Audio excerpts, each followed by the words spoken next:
This video is going to show you how to automatically transfer contacts between MailChimp and MailerLite, though you can follow these same steps for MailChimp to ActiveCampaign or MailerLite to ActiveCampaign, or really any two email services that are well known. So it uses a site called Zapier.com. This is Zapier.com, and you can get a free account if you do under a certain amount of transactions per month. I'm going to go ahead and log in, and this is how the home screen works. Say we're going to set up automatic contact duplications from MailChimp to MailerLite. And the reason why you would do this is, for example, if you have a MailChimp sign-up form on your website, but MailerLite doesn't offer that, so you still have that MailChimp sign-up form, or you have a bunch of MailChimp sign-up forms that you can't find all of them online.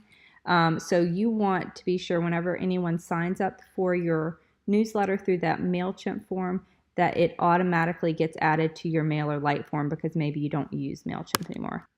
Okay, so first we're going to click Make a Zap. And a zap is what they call the action that is being performed.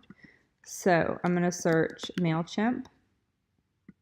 That's the trigger. So the trigger is when someone signs up on your MailChimp box. So we're going to say new subscriber. You could also choose, they have all of these different options like unsubscriber, but we're going to say new subscriber. Click Save and Continue. Now, I've already added my MailChimp account. If you're a brand new Zapier member, you would enter your username and password for MailChimp. So, but I already have one. You'd click Connect an Account if you didn't have one. I'll say Save and Continue. It's going to ask what MailChimp list. So when you click on this, it will go in your MailChimp account. For this, I want to choose my newsletter. Anyone who signs up for my MailChimp newsletter.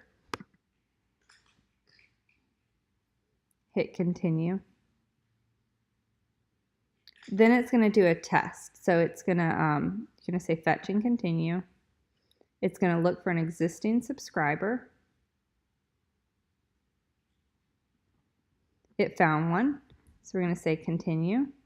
Okay, now it wants to know what to do with that subscriber. So right now it already knows when someone subscribes with MailChimp, it's going to take that person and it's going to do something with them. I'm going to have it add it to MailerLite.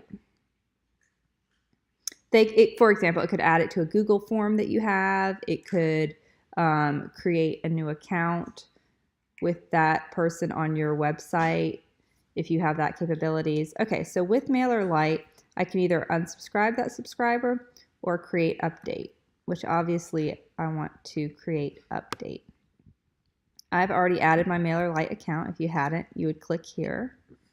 And this is the setup. So what happens is when that person subscribes with MailChimp, that person gives them maybe just an email address, but sometimes your sign-up form might include a first and last name or things like that.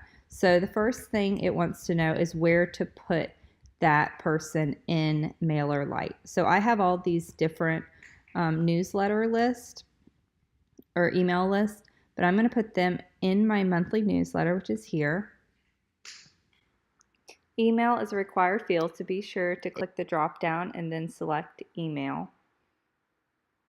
Okay, name is optional. I know for a fact my MailChimp sign-up form doesn't ask for their name, so there won't be anything here. So you can scroll all the way down to the bottom and hit continue.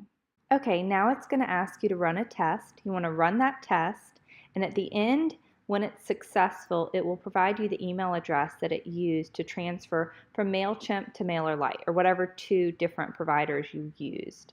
And you want to go into MailerLite or whatever that ending provider was and make sure that that email address shows up properly, that it did transfer that contact from one to the other. And it's not transferring, it's copying.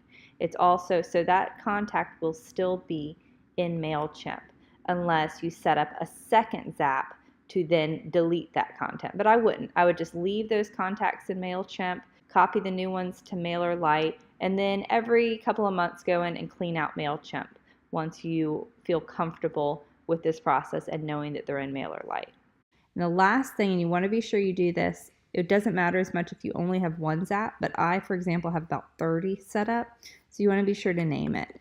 So MailChimp newsletter subscribers to MailerLite, something like that. And then you want to turn it on. It will not work unless you turn it on. So you want to be sure that you turn it on. And it's done. So from now on, every time someone signs up on your MailChimp form, it will automatically add them to MailerLite. It saves you the work of every month going into MailChimp, taking all of those subscribers and moving them over to MailerLite. It's a great way to save time. And that's how you use Zapier.